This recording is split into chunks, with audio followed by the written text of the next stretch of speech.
자, 김건희 주가 조작 무혐의는 검사를 수사한다고 하는데요.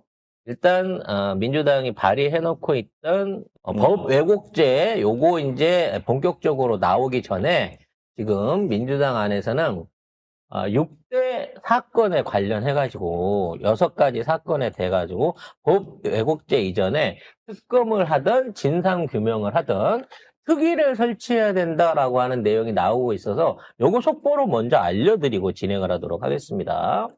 이거는 박찬대 의원이 박찬대 의원이 주장하고 있는 겁니다. 28일 검찰의 정치조작 의혹 사건, 그러니까 검찰이 정치에 직접적인 개입을 했던 사건 6가지를 네. 우선적으로 찾아가지고 진상규명 특위를 해야 된다라는 주장인 거죠. 국무총리 산하 검찰개혁 추진단 내에 검찰 6대 정치조작 사건 진상규명 특별위원회를 구성해라 라고 제안을 한 겁니다. 박찬대 자, 의원이. 어떤 6대 사건인지부터 한번 보죠. 한명숙 전 총리 모회 위증 교사 사건, 김학의 전 차관 성접대 사건, 강원도 알펜시아 비리 조작 사건, 대장동 조작 사건, 쌍방울 대북 송금 조작 사건, 도이치모터스 주가 조작 불기소 사건. 다 조작이잖아, 검찰 조작. 그러니까 결국은 검찰의 힘으로 사건을 무마한 거예요. 또는 검찰의 힘으로 없는 사건을 만들어갖고 무고한 사람을 고발 내지는 법적으로 얽어매갖고 정치 생명을 끊으려고 한 행위인 거죠. 그리고 여기에 법원도 한몫한 거야. 여기 김학의 얼굴 못 알아봤잖아. 검찰이 못 알아보고 현대업이 못 알아보고 그렇게 했잖아. 심지어는 직접 성접대를 했던 여성이 나와가지고 이 사람 맞아요 라고 얘기를 했는데 그 증언도 안 받아들였다는 거죠. 난 이진수 욕하는 방송 할 때 머리하고 재판 받으러 갈 때 머리 완전 달랐는데 그거 왜 알아보는 거야? 뭐 이준석은 뭐 워낙에 기본적인 베이스가 아니 일본 그러니까 총리한 나를 왜 단계라서. 알아보냐고. 못 알아봤어야지. 니들 눈 못 알아보잖아. 가르마 바뀌었다고 못 알아봤잖아, 김학이.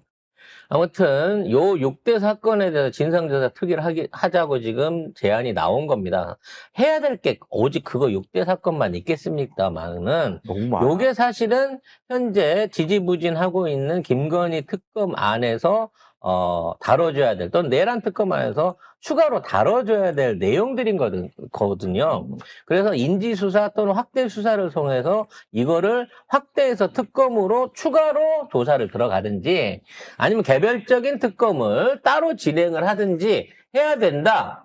이왕 몰아치는 김에 이것까지 세트에 넣자라고 하는 주장이 나온 거죠. 쓰레기들 모아가지고 뭘 개선을 합니까? 재활용 못해요, 이런 쓰레기들은. 그래서 요 시기가 나왔던 점이 지금 딱 검경 분리된 법안 통과되고 경찰 주요 소장급, 경무관급 인사가 끝난 상황에서 이 얘기가 나왔기 때문에 이게 경찰에서 나서가지고 이 사건들을 재조사할 수 있는, 그리고 이와 관련된 내용에 새로운 증거가 나타난다고 하면 요거를 재심의할 수 있는 그런 정치적인 또는 이 경찰 수사와 검찰의 재기소를 한번 고려해 볼 수 있는 전례를 만들자라는 데 의미가 있는 것 같아요.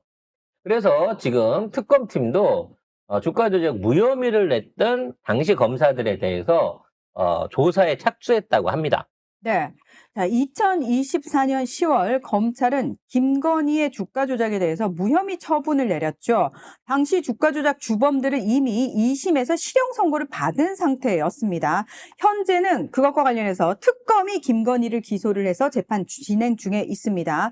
자, 지난해 7월 20일에 출장 조사를 가서 소위 황제 조사 혐의가 핸드폰 뺏기고 검찰이 불거져 있지 않았습니까? 그래서 검찰이 당시에 무혐의를 이렇게 황제 조사까지 하면서 무혐의를 준 이유가 뭐냐? 김건희가 주범들과 공모하거나 범행 인식, 예견, 인정이 어렵다. 권오수를 믿고 수익을 기대하며 계좌를 맡겨 관리한 거다라고 얘기를 하고 있는데 쌉소리를 써놨네. 예, 그래서 지금 조사 대상 가능성이 있는 사람들 제가 읊어드리겠습니다. 여러분이 들으시면 굉장히 반가워하실 만한 이름입니다. 네. 최재훈 전 반부패 수사 2부 기자, 그만두고 변호사에 냈는데. 조상원 전 4차장, 이창수 전 서울중앙지검장, 이름 잊을 수 없죠. 심우정 전 검찰총장, 심우정. 김주연 전 민정수석. 야, 정말 쪽 같아. 이름들이 하나같이 쪽 같아. 아주 쪽 같아. 자, 여기에서 특검이 이제 와서 이 사람들을 건드릴 수 있는 이유가 뭘까라는 부분을 우리가 다시 생각을 해봐야 돼요. 왜? 그 전에 이미 오랫동안 조사가 됐고, 검찰 입장에서도 이걸 어느 정도 종결을 지은 이유는 뭐냐면, 양측의 주장이 팽팽하다는 거야. 말이 돼? 한쪽은 안 했다 그러고 한쪽은 했다 그러니까. 문제는 특검이 이걸 발랐다는 거는 이번에 세컨폰처럼 조사 과정에서 이러한 불법 행위를 입증할 수 있는 녹취나 뭐 관련된 통화 기록 내지는 통화 내용을 찾지 않았을까라는 생각이 든다는 거지. 뭔가 즉, 있었을 것이다. 이번 폰으로 야, 나 주말에 어디 한적한 데서 나만 황제조사 받고 싶어. 이 얘기를 공식적인 폰으로는 안 했을지 몰라도 통일교 교주님하고도 안심하고 통화할 수 있는 이번 폰 같은 걸로 혹시 직접 통화를 해갖고 이러한 요구를 했던 게 포렌식 돼서 나타난 거 아닌가? 라는 생각이 든다는 거죠. 이건 정말 이재용의 정말 잔인하고 굉장히 심도 깊은 복수입니다. 이재용? 왜? 갤럭시이기 때문에 이러한 자동 통화 녹음 기능이 작동했을 가능성이 크거든요. 아이폰이었으면 음성 녹화가 안 돼요. 근데 이번에 나왔잖아. 한학자랑 얘기한 게 나왔잖아. 그럼 이 폰을 얼마 동안 썼는지는 모르지만 이 폰을 쓰는 동안에 있는 통화 녹음 녹취가 의외로 상당히 많을 가능성이 있다는 거지. 뭐가 들어있을지를 몰라요. 진짜로 황금폰은 건이 투폰이었다는 거야. 이제 와서 생각해 볼 때. 아, 이게 플라워 오빠의 큰 그림이었어? 그렇지. 그래서 삼성이 프라이버시에 위협이 될 수 있는 이런 위험한 기능을 담아놓은 거예요. 갤럭시 서비스 안에. 비화폰으로도 갤럭시 쓴다고 하지 않았어요? 그렇죠. 비화폰도 나중에 가면요. 뭔가 백도어를 통해 갖고 어디에선가 비화폰에 있는 통화 녹음도 찾아낼 수 있는 거를 허허. 재용이 오빠는 만들어두지 않았어. 이게 프로포폴에 당했을 때 그때 한번 스타 검사한테 당했을 때 영철이한테 당했을 때 내가 언젠가 복수한다. 이 새끼들을 복수하기 위해서라도 내가 갤럭시로 대한민국 검찰들한테 전부 다 공짜로 뿌려버려야지 라고 했을 수도 있다는 거죠. 그럼 삼성을 알고 있을 수도 있겠네.